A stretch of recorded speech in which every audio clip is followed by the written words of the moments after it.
One of the coolest things to me about JRR Tolkien and the Lord of the Rings and the Silmarillion and all of his other books is the way he thought about morality. JRR Tolkien did not believe that good triumphs over evil because good is stronger than evil. He believed that good triumphs over evil because good works with itself and evil works against itself. And so you see, for example, Saruman and Sauron in The Lord of the Rings, um, ostensibly on kind of sort of the same side, and also at the same time acting against each other and competing against each other. And this is something that we see over and over again, is that evil consistently works against itself in his world. And in fact, in his world, this is one of the ways that evil fights good, by trying to corrupt and subvert good and get the good guys to act against themselves. But what's really interesting to me about this is the way that modern game theory backs this idea up.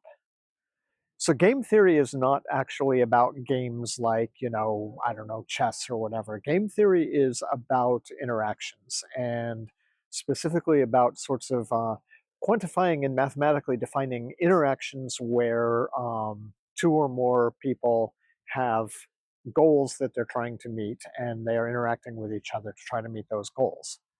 So, in game theory terms, for example, a business transaction is one of these interactions.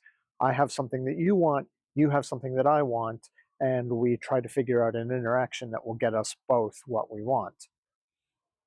So, a lot of people in these interactions try to maximize their own good, their own profit.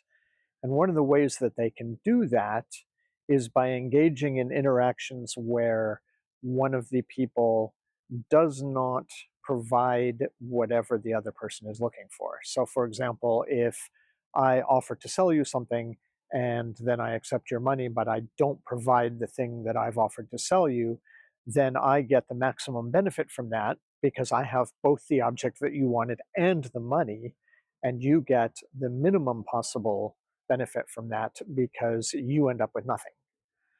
So, in game theory terms, what we can do is we can look at a whole sequence or series of these interactions and see what strategies actually work the best. And we usually call these interactions, the choices that people make in these interactions, either defecting or cooperating, where cooperating is when you agree to do whatever, when you actually do whatever it is you agreed to do, and defecting is when you don't. And in most interactions, if one person cooperates and one person defects, whoever cooperates loses everything and gets nothing, and whoever defects gets the maximum possible benefit. So that would suggest that if I am selfish and my goal is to maximize my benefit, whenever I interact with other people, I should always defect.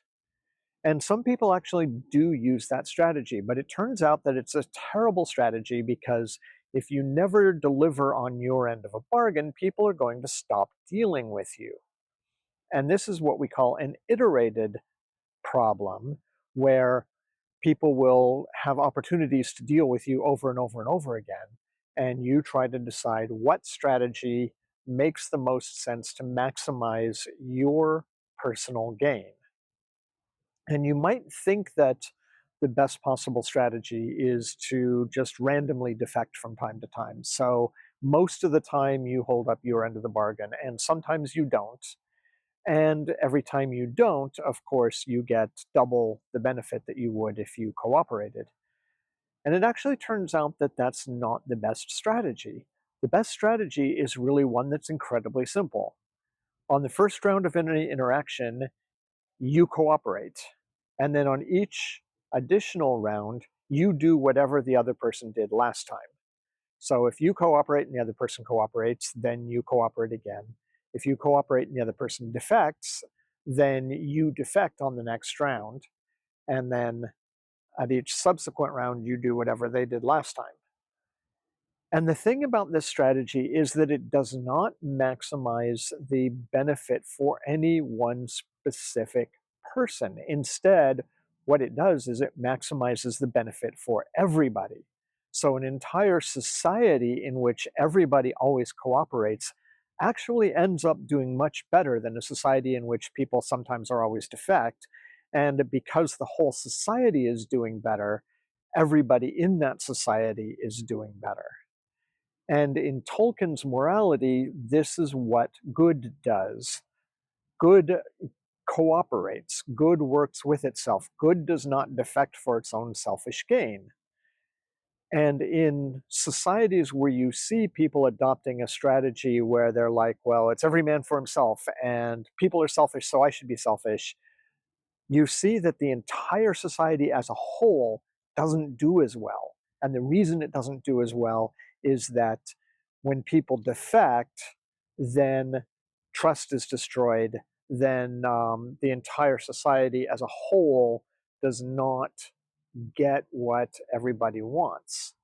So I think it's kind of interesting how Tolkien's morality is actually borne out by experimentation in game theory.